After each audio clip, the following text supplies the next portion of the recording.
Wanita ini menikah dengan orang kaya. Dia menyalakan rokok, lalu membuka jendela, dan menghubungi orang yang sudah dibuat janji. Dengan cepat Awei datang ke rumah mewah. Tapi mereka tidak tahu, suaminya dari awal sudah memerhatikannya. Diam-diam pulang ke rumah untuk melihat istrinya. Pria ini sangat menyayangi istrinya. Tapi istrinya merasa, tiap kali disentuh, seperti jijik, bahkan menghina dan mencemooh. Dia tidak bisa melakukan beberapa hal. Tapi tebakan suami benar. Situasi dalam kamar membuat dia marah, dan mengepalkan tangannya. Saat ingin melemparkan pukulan, tiba-tiba suara bel berbunyi. Suami harus pergi. Lalu Awei pun buru-buru keluar dari rumah.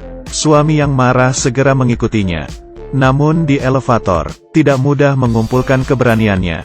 Masih gagal.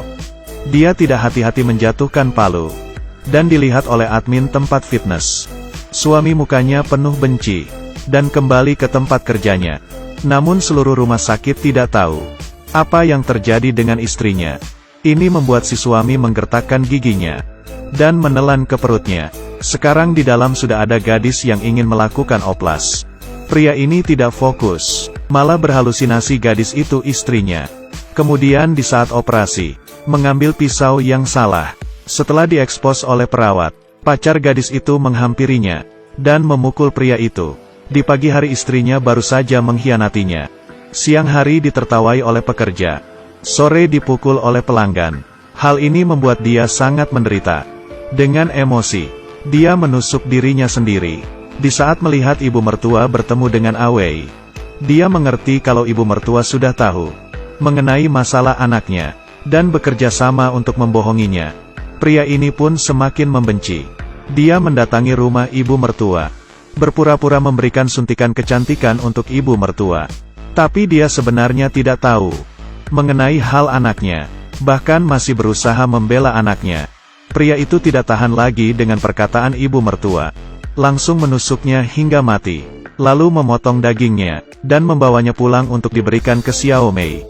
Xiao Mei yang makan merasakan ada yang aneh. Suami dengan senyuman yang aneh berkata, "Kamu tidak merasakan rasa yang familiar? Ini daging ibumu." Xiao Mei setengah tidak percaya. Suami langsung mengeluarkan telinga ibunya ke dalam hotpot. Xiao Mei yang kaget pun lari ke wastafel untuk muntah. Tiba-tiba suami mengambil kursi dan memukul Xiao Mei dengan gila. Saat itu dia masih tidak ingin membiarkan Xiao Mei mati. Dia perlahan-lahan menariknya. Esoknya pria ini dengan senang pergi kerja. Dan hari ini datang seorang gadis yang cantik. Pria yang melihat gadis ini mukanya seperti istrinya. Terlihat sombong dan kasar, sehingga semakin membuat suaminya benci. Sang pria memberikannya pemeriksaan yang tidak bisa dijelaskan. Setelah disuntik anestesi, muncul senyuman yang aneh, dan memberikan gadis itu ciuman. Dia membuat muka gadis ini gambar yang aneh. Perawat merasa tidak benar, dan mengatakan pria itu sudah gila. Segera keluar untuk melapor ke polisi. Pria yang marah dan panik langsung membunuhnya, kemudian kembali untuk melanjutkan operasi. Gadis ini sudah mau siuman, tapi pria itu masih belum menutupi lukanya.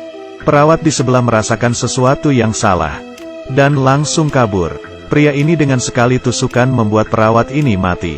Sekarang gadis yang dioperasi itu sudah siuman. Pria itu melihat gadis ini. Badannya penuh dengan darah.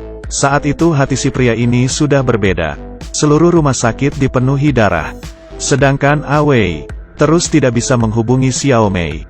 Dan dia teringat, ada seorang paman yang mengikutinya, dan menyadari Xiao Mei dalam bahaya. Kemudian dia diam-diam masuk ke dalam rumah, dan benar-benar melihat di dalam rumah. Xiao Mei sudah diikat, dan menggunakan darahnya untuk menyiram bunga.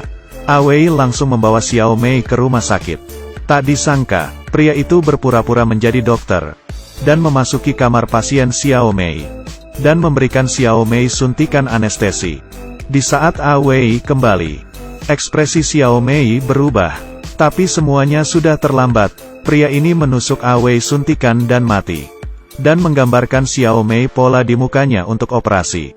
Setelah Xiao Mei siuman, membuat semua orang di rumah sakit takut, dan pria ini berjalan di tengah jalan dengan perasaannya yang sudah mati. mencari tempat untuk bunuh diri. Tiba-tiba seorang pengemis menghalangnya. Pria yang terus berjalan ini tiba-tiba mengambil sebuah batu.